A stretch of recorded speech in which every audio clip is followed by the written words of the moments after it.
And we are back again. It's your friendly neighborhood film watchers. It's Frankly Football.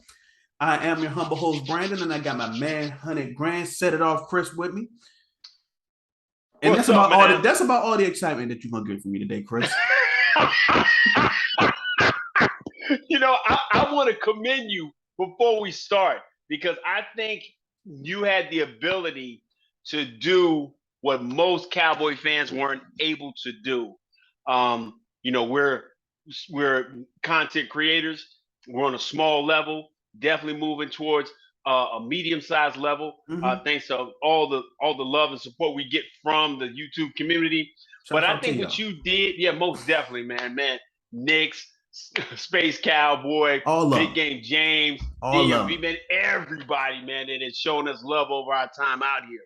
But I Mhm. think you got the advantage, B, because you got a chance to survey the land and hear all the different analysis from logical and illogical fans, It was and you hard, got a Chris. chance. It was Yeah, hard. it I was it sat was here. tough. I sat here. Yeah. I was driving yesterday. I was going to get a sandwich from Chick-fil-A. You know, some of that crack between two buns. Hey, yeah, And man, ain't nothing and like I that a thought good old about chicken putting my crack, phone baby. up. I thought about putting my phone up and just going live and just venting, you know? Yeah. But I decided against it. I withheld myself because I knew that we had, to lay some things on wax tonight, Chris. Okay. I knew that we had to, Chris, All right. because uh, you know, they gotta get some smoke. He has to get some smoke. Oh, And I said that about Tampa. I said Tom, Mike Evans, that O line. Who else wants some smoke? Well, it turns out the who else was everybody on offense and the entire front office of the Dallas Cowboys. oh my God. Okay. And who knows? It would have been friendly fire. I could not predict that, Chris. Okay. I could not predict that. Okay. All right. So let's get into it. We watched the Dallas Cowboys get on Sunday night and put on an array of buffoonery and score 3 points. Yes. Which wrote me to call Virgil and get the gazellas out. Boom, boom, boom, boom, and say, yo, right brick on my brick. And I've already put this season into the fire because I don't see any way you can salvage it with the ineptness of the offense and knowing that your starting quarterback is down between 4 to 6 weeks. So I've already worked out a couple different analogies, got some workout plans I can do on Sunday. I got all kinds of stuff set up. So you're here to help bring your boy back off the edge. Talk to me, man. I might be the wrong person for that, Chris. Okay, well, let's get your first bone out the way. Who's the first person you want to pick a bone with? So I'm gonna start from the bottom of the totem pole all the way up. Okay, go with it. So here's the thing. We've seen this movie before. The sequel to Receiver by Committee was awful. Man, wait a minute, hold on. Receiver by Committee got two tomatoes, man. Yeah, and the one that is getting now is rotten. Yeah. With 100% attention on CeeDee Lamb, the hodgepodge of players, the who's who of guys, who don't even have the wherewithal to run correct routes or create separation on a consistent basis. It is doomed to fail. And what makes this egregious is that we spent the last few months talking this group up. Yeah. But in our heart of hearts, we knew that a Dennis Houston didn't belong on an NFL field, let alone starting in a game. Okay. But the general manager did nothing to address the problem, and it shined bright like a diamond on Sunday. Okay. Right. And I mean, you look at. Go ahead. So I'm gonna let you get it out. Get it out. Early on, you saw problems where, obviously CeeDee Lamb would bring about the double and oftentimes triple coverages, but the guys who would be in man-to-man situations would not be able to capitalize on that. Um, Mm-hmm. that was a recurring thing, and to be totally honest, what could we have expected different? Go ahead, sir. Listen, we thought going into it, and we've seen this before. You turn around, you let go your top wide receiver, you get money back. The mindset is this money got to be spent and allocated somewhere.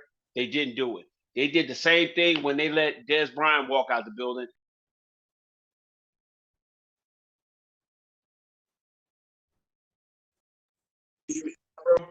There we go. You back. Okay, yeah, somebody was trying to give me a call. So, um, when you turn around and you have the ability, you got money to pay for a wide receiver, and you don't go get a wide receiver. They did this same thing to us back in 2018. They turned around 2017, 2017. They turned around and said, "Hey, we don't need Des Bryant. We don't need the number one wide receiver. We're gonna bring Allen Hurns, Tavon Austin, Ricky Michael Gallup, and that's gonna be fine." So they gave us that, and we bought it until we turned around midway through the season, went and got Amari Cooper. Yeah. Well, dadgummit, you did the same. Now, they made it seem like before it was gonna be better because we had already drafted a first round draft pick in CeeDee Lamb, who showed promise, who was the leading receiver for the team last year. Mm-hmm. But that plan should have been scrapped no matter how mad you got. And I made a comment on Twitter. We got mad with Amari Cooper because a Cowboy legend who got caught in a room with some white cocaine and a whole bunch of women said he wasn't about the team because he wouldn't go take a vaccination, right? Yeah. But we know a team up north in Green Bay whose quarterback lied to the free world, and they paid $300,000 for his lie, and nobody thought about getting rid of him. Nobody batted an eye. They didn't think about it. It didn't cross their mind. So why is it that we got mad at our wide receiver who he had a choice whether or not to take it or not? He caught COVID, but he caught COVID. Just a side note, we were the only coaching staff in the whole NFL that had more coaches catch COVID than anybody else. Just saying. You catch COVID, he goes to a Mavericks game. You mad at him, but he continues to show and prove when he has to. He missed 2 games. He missed the Kansas City game and he missed the Raider game. You're mad at him for that, but you forgot CD caught a concussion in the second half, in the end of the first half. So you were down to just one Michael Gallup, and you had your boy Cedric Wilson, who everybody think had Cedric Wilson played the other night, he'd have made the difference. Ooh. Cedric might have made the difference, but here's the thing that we realize. It's hard to throw into a sea of 7. Yes. When they rushed 4 and they felt they could get penetration on 4 and drop 7, they knew you had to talk about that. Yeah, and so they limited us. So my thing is, we knew when James Washington fell the first time and went ouch, we had time to go get a wide receiver. Mm-hmm. There were people on the Absolutely. street. There were people on the street. You could have remedied that. When you had made up in your mind you were going to get rid of Amari Cooper, you could have took that money and went and got somebody else. Yes. So we want to be mad at the Joneses. We want to be ticked off. Me and you mad with them. Mm-hmm. I'm gonna get there. Okay. We want to be mad with them. But my question is, why did we think it was going to be any different? That's my whole question. Why? Because we're in this relationship together. We're sitting in the car in the rain with the key in the ignition, sobbing our eyes out. I'm gonna cry in the car. We're in the car crying, playing slow jams. Oh my goodness! Thinking they gonna be right. They not gonna punch us again. And so we get back out the car and we go in and we lie to ourselves. We lied to ourselves about this wide receiving core all year. We lied to ourselves about it. Go on, brother. I'm ready to sit back. I'm ready to sit back and listen. All right. So the next segment on the totem pole, Chris. Our quarterback did not look good for the 55-ish minutes that he played. That put throws in bad position. He missed reads, and he didn't have the poise that we have come to expect of him. The media, throws, a lot of in my, opinion, undue, mud on Dak Prescott's name. But and on Sunday, Dak seemed to, really shine a lot of light on the negative aspects that, the pundits seem to say that he does. Dak did not look good. You've seen plays where like he rolled out and missed who was it? I think it was Noah Brown on one play pretty late in the game. He was throwing balls behind guys in movement multiple times. So it wasn't good. Is that due to a combination of, struggling O-line and wide receiver rooms? Possibly. But that did not look as poised as he usually does. And this is not just a Dak issue. I have to point that out. But I also have to point out that, yes, Dak was a part of the problem on Sunday. Rain was a huge problem. He was a huge portion of this problem. Yes. His ball placement was terrible. I noted, I put it on Twitter, I thought out the gate he kind of put it in places where he was trying to protect the football. He threw one to Dalton first on that first drive. It was kind of low. Dalton had to dig it out. He wouldn't got it. I felt like, okay, he's kind of seeing things, he's dealing. But what I also realized, man, more than anything, it looked like the second half of last year again. Absolutely. Every game after New England. It looked like every game after that, and I truly believe he looked rusty. He didn't play in the preseason, and so last year I can understand it because he's coming off the surgery with the ankle, and then he turns around and hurts his lat. So now we're like, hey, with the oblique. So we're like, okay, nurse him back. This year he said, I'm having the best camp of my life. I feel better than I've ever felt before. Then go out here and get a couple snaps behind the offensive line and figure it out and prove it. Prove it to all of us that you're okay. But we looked at it and said, hey, he's having a great camp. What he looked like last year when he came, first game we played against Tampa, we felt like, hey, we were just going to get the same result from last year. Man, once again, we drank the Kool-Aid and we got totally fooled because he was abysmal the other night. He was terrible. Now, I'm saying the guys he was throwing to, it was almost to the point of not trusting the guys he was throwing to. Absolutely. He didn't. I don't think he trusted Dennis Houston. Noah Brown is a guy. Noah Brown will go ahead and get an NFL retirement check because he's been in the league long enough, but he's a guy. And CD was blanketed. He had people in front of him, to the side of him, behind him. It was going to be hard to get him the ball. Simi didn't get the ball thrown to him from Dak until he didn't get the ball thrown from Dak all game. Dak did not throw Simi the ball. That makes you question when we were going through this list of receivers, when me and you were doing our 53-man roster. I did not have Dennis Houston on the roster. Okay. All right. Now here's the thing, Chris. If Dak doesn't trust Dennis Houston, why is he there starting? How bad is Jalen Tolbert really? So, I hate to go back to a lower level on the totem pole, but how bad is Jalen Tolbert really? But that I don't think you put that on the lower totem pole. I think you put that on the upper totem pole because there's some guys who I think that were scratches who didn't need to be scratches. There were decisions made for guys who dressed out on Sunday that should have been different because I didn't understand why certain players were doing certain things in the game. So the question goes back: why didn't Jalen Tolbert dress? Yeah. And we'll never know unless we get one of our colleagues who are going to go and ask somebody who knows somebody who knows somebody who knows somebody, as Trick Daddy would say, to get us to the point of finding out why he fell out of favor. Because for you to have your second and third round draft picks of this year play a total of 6 to 7 snaps, that's Sam Williams doing what he's doing. Yeah. And Jalen Jalen Tolbert not wasn't playing at back. all Yeah. and playing at all, that is piss poor coming from a team that um boasts themselves or prides themselves on what? Drafting and developing. That Yes. what we do better than anybody else in the league is draft Yes. and we develop because we like our guys and we're gonna chop wood and we're gonna get. Oh my bad, I'm in the Jerry Jones cliche world. So that's my problem. I'm My not saying problem I'm is not that saying that name for a little while, Chris. okay, okay, okay, He okay, had okay.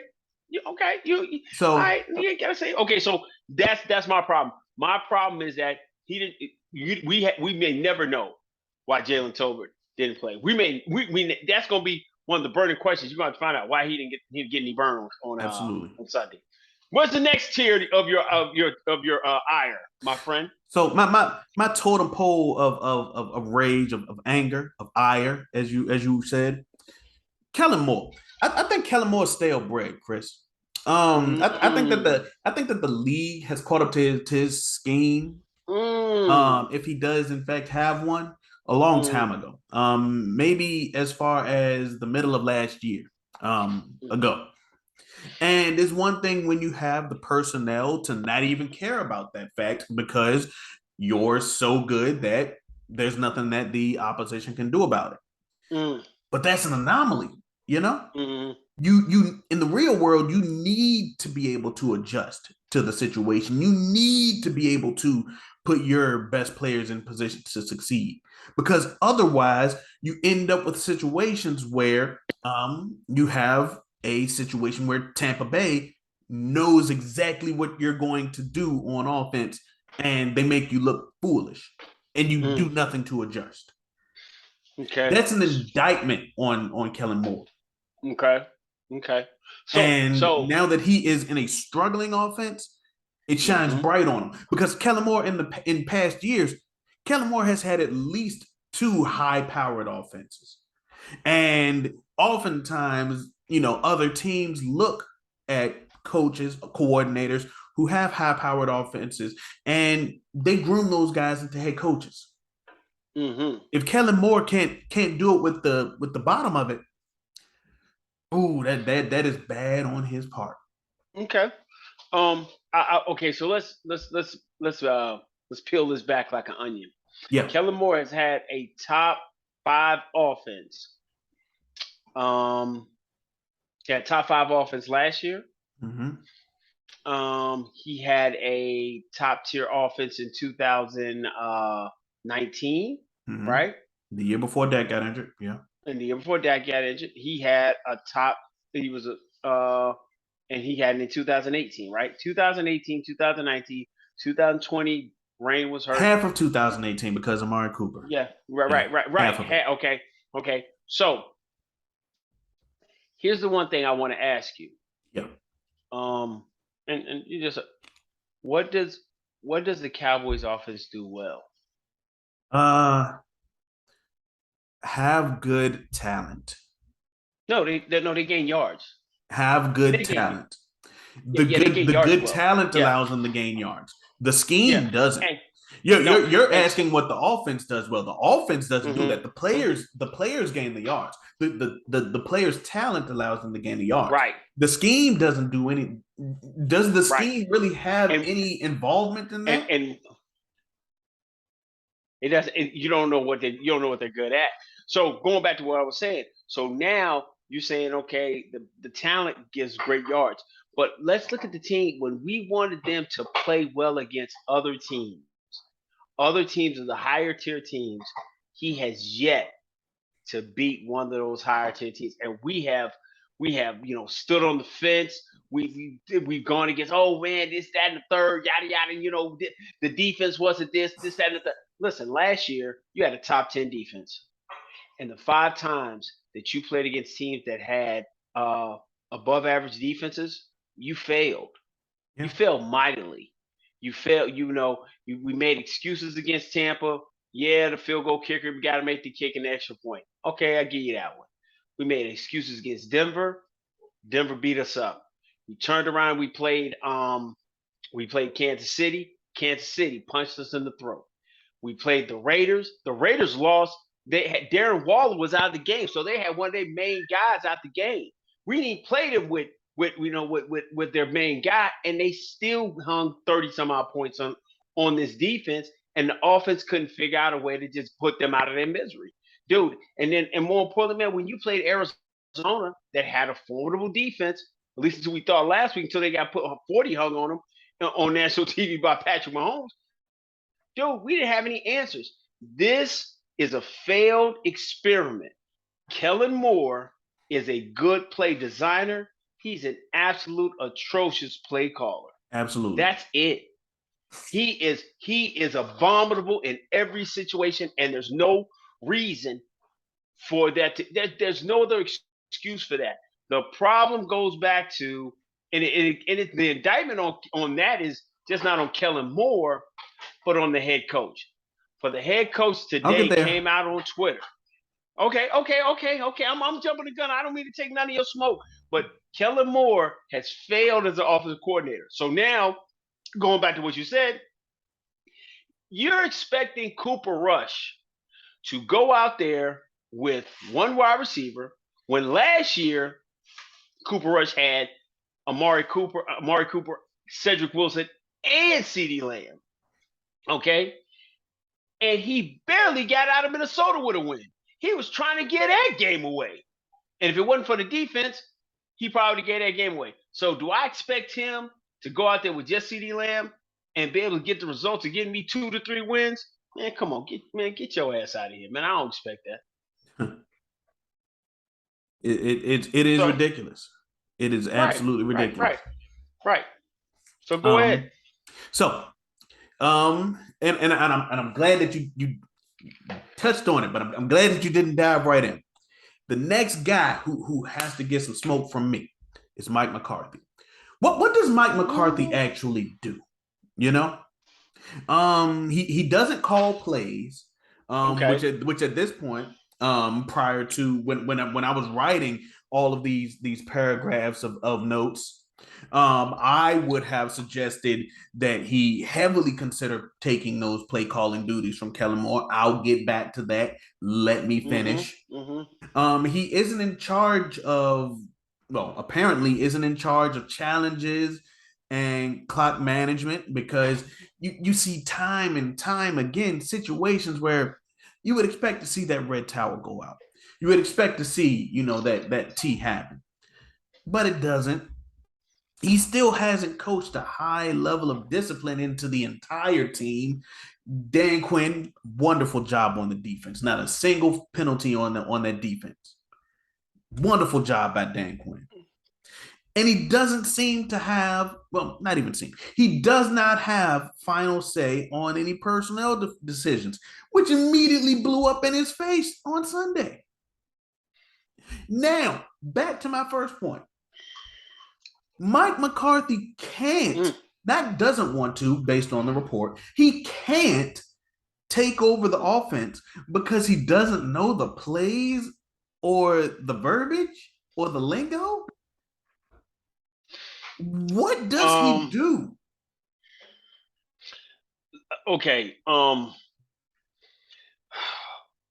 Yeah, it's hard to stand on the wall for Mike on this one, because one, you've been here for 3 years. This will be your 3rd year, and you came in as being an offensive coach, but you did run a totally. Go ahead. You ran a totally different system. Here's the thing, Chris. Mike McCarthy's whole pitch to the Joneses, to those guys, the general manager and his son, was that after the sleepover.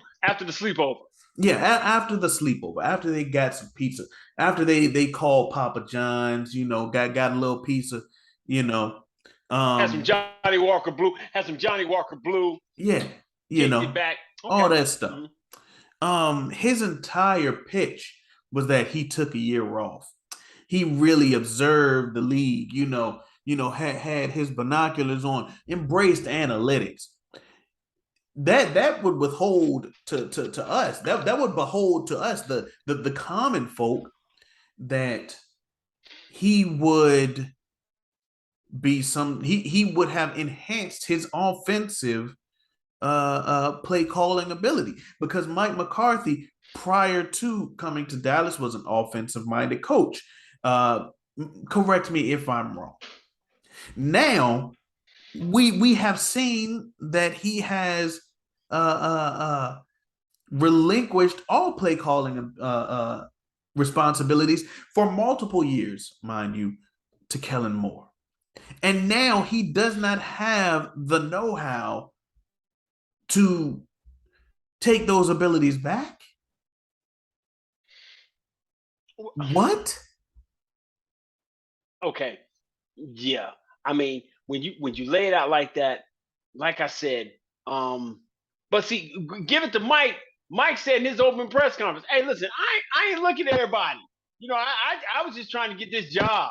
You know, Mike was lying on his resume, and but he did walk in with the fact that he had a Super Bowl ring, and he had been to the point he had that autonomy, or he had the ability to get his teams, and they had winning records, and Aaron Rodgers showed a lot of stuff going on with that. So, you know, that's kind of, you know, he kind of came with that in his bag. So, and I'm not totally against Mike, but Mike walked into a situation where his hands was tied. I want to get out of this barn. I need to get out of the state of Wisconsin. And the Joneses give me opportunity on a big stage to coach again. But more importantly, the thing that got the last coach fired was the Joneses predicate that they get to pick your offensive coordinator. So I'm not mad at Mike McCarthy being a walk around coach, because some of the best coaches we love are walk around coaches. That's Mike Tomlin, fine. That's right? fine. Mike Tomlin's a walk around coach. You know, a lot of coaches. Pete Carroll probably looks a little bit more defense. He's a defensive minded guy, but Pete Carroll, but he's a defensive minded coach. But he does not call his offense. So it's wrong for him to have the stick of being an offensive coach, but he don't know the verbiage on his offense. Especially he looks into this when my job and my livelihood's on the line, and I'm seeing the second half of the season going down the drain, and people are calling me out every week. Nick Fangio, he ain't got a job, but he said, "Yo, I know what that defense is, and I can beat that." And everybody in the AFC West whoops your behind, and you can't beat nobody. And then you go into a playoff game, and the same diagram that the 49ers rolled out on you, the Tampa Bay Buccaneers rolled it out in the first game of the season. Very first Some, one. hey man, and then to have Devin White get in the locker room and just, And stun on you, Chris. And stun and on you. stun it on you, man. I mean, just acted, got real brolic and Brody with it. Like, yeah, man, we knew what they was gonna do. A lot of flats, a lot of curls, a lot of slants. We could attack it. Because you had a dude named Colton playing DB like he was nice. Hey, man, ain't no dude named Colton got to be good at playing defensive back no damn where. You know what I'm saying? God dang it, dude. So I'm mad because you let a scrub who gonna get his ass toasted the rest of the year. Like, I'm gonna be sitting watching Tim, man, like, yo, this dude is over here getting flame broiled. But he looked like he was all pro last night because you didn't challenge the different things that they could not do. And so, man, yeah, Mike's got this at his feet. So now we gonna be mad at the wide receivers because we got sold that. Mm-hmm. We mad at Rain Dakota Prescott for playing like trash. Mm-hmm. We mad at the OC for bringing out that weak ass game plan, like old boy in 40 Justice brushing his weak ass fade. You know what I'm saying? Mm-hmm. We getting mad at Mike McCarthy by not knowing what's going on in his own house. But I think your last one, we can't do nothing about. So go ahead and lay it out, homie. The general manager of this team has to be the most arrogant man in the NFL. He sold us boo boo, told us it was sugar. And due to the lack of fear and accountability at his position, there's no push for results. I think that the other 31 general managers, they are able to, or the person who replaces them is able to produce results because there is a fear that they will lose their job. You know, and allow me to continue to explain. It's okay that Preach, preacher. Amari Cooper, to a lesser extent, Cedric Wilson, Connor Williams, and Lyle Collins were moved on from. That is okay, for various reasons. But what makes it ridiculous is that there were no plans to improve the team as a result of their absence. We, the fans, were simply told it'll be all right. And we bought it. We bought it. That's on us. But then we, the content creators and other content creators in the Dallas Cowboys community proceeded to whip it up, add a little, $9 million on it, and then pitch it out to the community. Hey man, we sold that blue magic. You know what I'm saying? We stood by it. We was a trademark. We stood by the fact of the matter that what Jared was selling us is that they could take water and make it into wine. Hey man. And what they really did, man, is put that water on the stove and whip it. That's all they did. That's what they did. That's all they did. They boiled that stuff up, man, and broke it down for us. Because at the end of the day,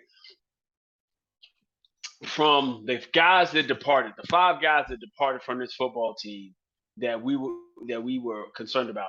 One, the first guy. And notice, I did not name the guy on defense. Oh no, you got to name him because I'm gonna tell you why you have to name the defense. Will not get any complaints from me. No. I'm telling you why you got a problem with that. Because the guy you got on defense, right? The guy you let walk out the building on defense, you wanted to keep him. You Absolutely. Tried at the last minute to say you didn't want him. So when you turned around and had that $70 million, you were going to pay somebody. You'd already allocated to him, and then you tried to tell us, "Oh, we really didn't want him." And then when Von Miller was out there saying, "I'll play, but I won't play for that amount," that's criminal. Yeah, that's criminal. Yeah, because here's the addition of Von Miller. You bring Von.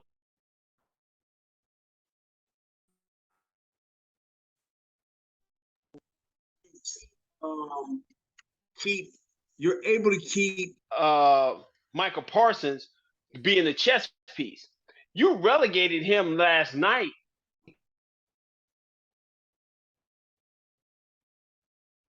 Yeah, you relegated him to just being a weak side defender or being a defensive end. You couldn't move him in the middle and do the different things you wanted to do. Of course. So that messed you up on that. Yeah, and so you hurt him in that area. My fault, bro. That's okay. Now here's the thing. What makes it even more ridiculous is that when this experiment blew up in their faces, immediately, I might add, in the first game, not even an entire 60 minutes in, 55 minutes in, even shorter than that, because they only scored 3 points throughout the entire game. So it might not have even been the full 55 minutes in. They had the nerve to be surprised. If you noticed that they were walking to the locker room with their lips puckered, with their fists clenched. They had the nerve to be surprised. What alternate universe does that happen in? The definition of insanity is doing the same thing over and over again and expecting different results. Here is where that may be the case.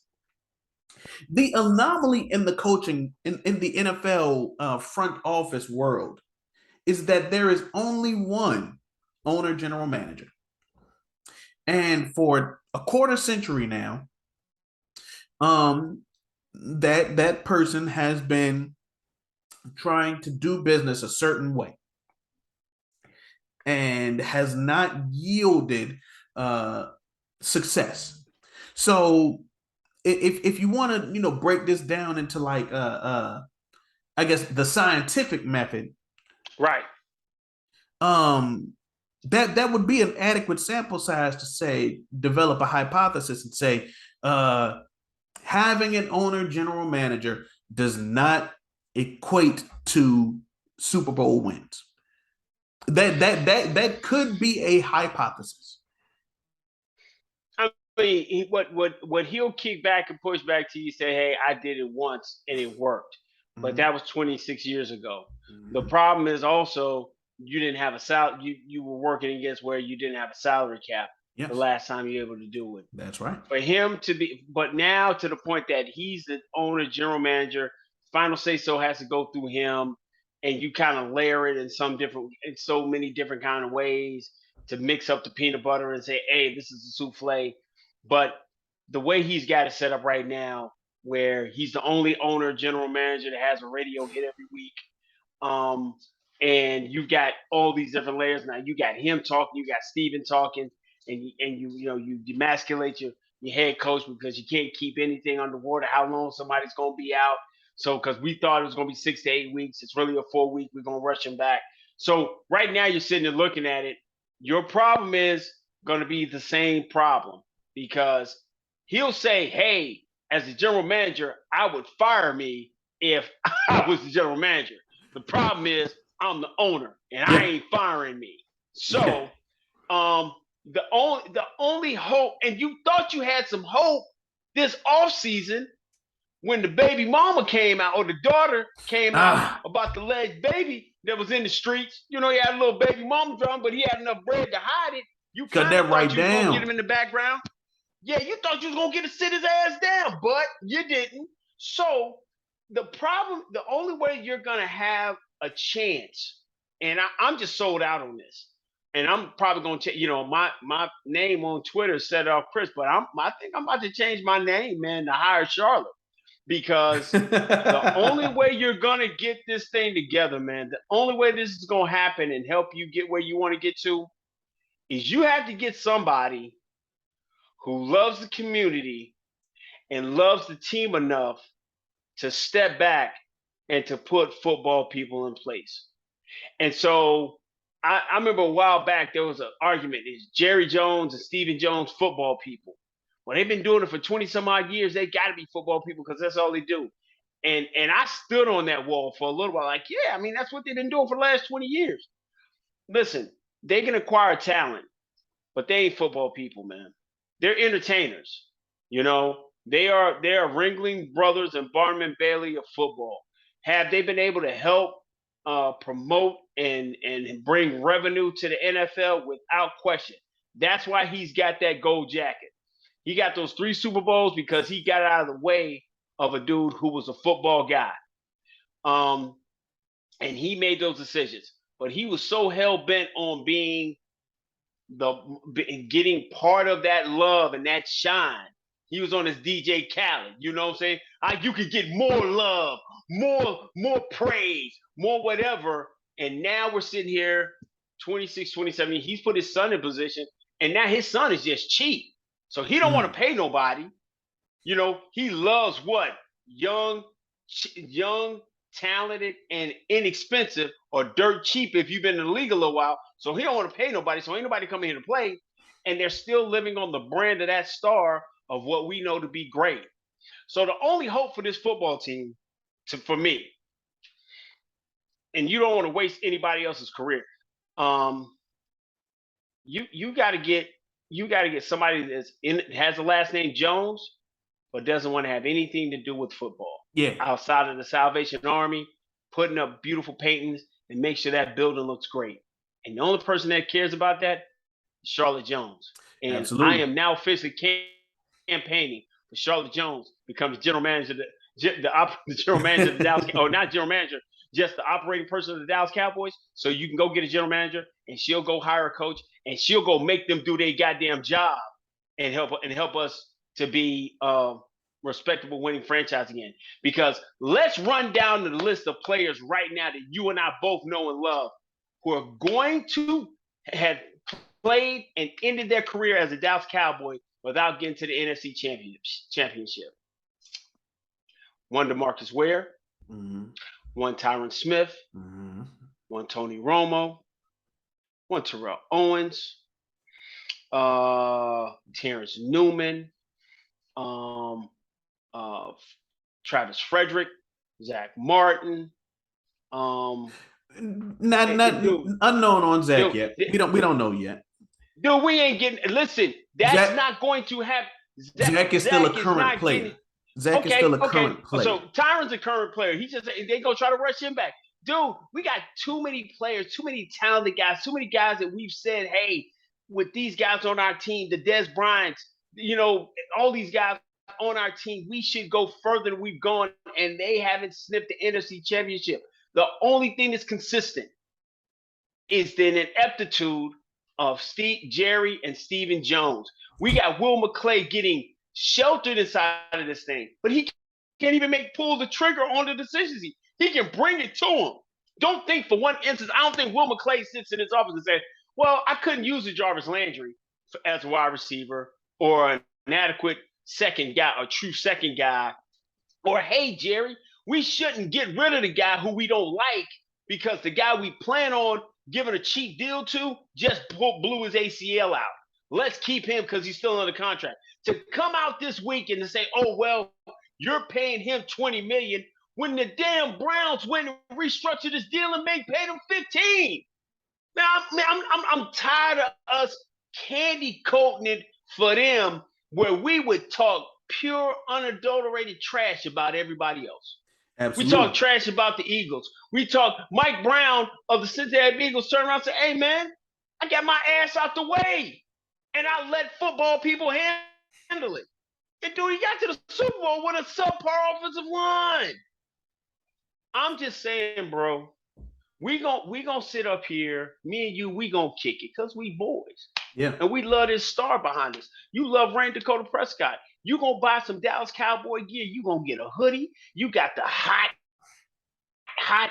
88 on. I'm probably gonna get Michael Parsons jersey. I'm a grown ass man. I don't even like to put the other people's names on their back outside of my son. But I'm being totally flat out honest with you. We cannot change this until they decide to internally say, I'm not great at it. There's some things in this life you ain't great at. Absolutely. Like me, I ain't great at fixing on cars. Right. I can do an oil change, but if you ask me to do something else, hey, man, I'm going to pay that dude down the street, buy him a 6-pack of beer, and he can fix that for me. Sure enough. I know I'm not great at it. Jerry and Stephen Jones are not great at constructing a football team. They're good at bringing the presentations to make it entertaining, but they are not great at constructing a football team. And until they admit that to themselves, me and you are going to be best friends. I'm going to watch you build your house, deal with your children. You're going to come see my kids play. And we're going to be Dallas Cowboy fans talking about 5 Super Bowls that are getting kind of dusty on us, brother. Oh, my God. Oh, my Lord. Well, Chris, one thing I can tell you is we still have a long way to go in the 2022 season because we're going through this after week 1. We're going through this after week 1. And so if y'all have sat through this video long enough, go ahead and give us a like because y'all are going to be sitting through this with us because unless you're gonna turn heel and go to another team, we're going to be experiencing. And we ain't doing that. We're going to be experiencing this Stockholm syndrome together. And Indeed. And if you've been sticking with us this long, make sure to subscribe to the channel as well. Likes and subscribe. That is free currency. That is that internet currency that we need to expand, to grow as a channel. Absolutely. Yes, sir. And, invest in that comment section down below as well. If you think that things are going to be just fine and we need to weather the storm, talk some sense into us down below. If you think that, Armageddon is about to come and we aren't panicking enough, let us know down below. But until then, I am Brandon. That is my main man. Set it off, Chris. And collectively, together, we make up Frankly Football. Peace.